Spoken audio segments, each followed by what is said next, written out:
Alhamdulillahi Rabbil Alamin. Pour entrer dans le vif du sujet, je vais vous exhorter concernant un sujet important qui n'est autre que les 10 dernières nuits. Donc le conseil que j'ai à vous donner, c'est ne te fais pas avoir.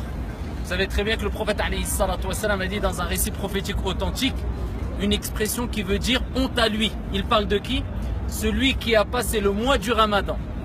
Et le mois du Ramadan est parti ou est sorti alors qu'il ne lui a pas été pardonné. Pourquoi honte à lui? Parce qu'Allah Azza wa Jalla nous donne d'énormes cadeaux pendant le mois du Ramadan. Et certes, le plus gros des cadeaux pendant le mois du Ramadan, ce n'est autre que Al-Ashr al-Awakhir, les 10 dernières nuits du Ramadan. Le prophète alayhi salatu wassalam, comme il est relaté dans Sahih Muslim, comme Aisha radiyallahu anha wa ardaha nous l'a rapporté, quand rentrait les 10 dernières nuits, il évitait tout rapport sexuel avec son épouse.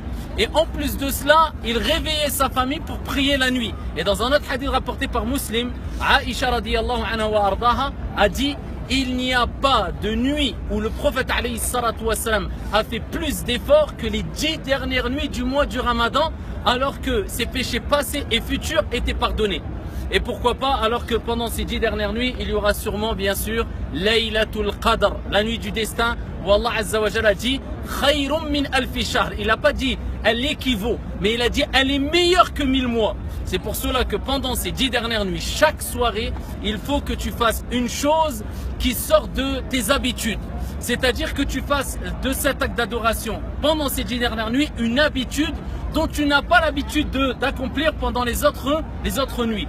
Tous les soirs, essaye de donner une aumône. Tous les soirs, pendant ces 10 dernières nuits, essaye de nourrir un pauvre. Tous les soirs, essaye de prier le minimum, 2 unités de prière.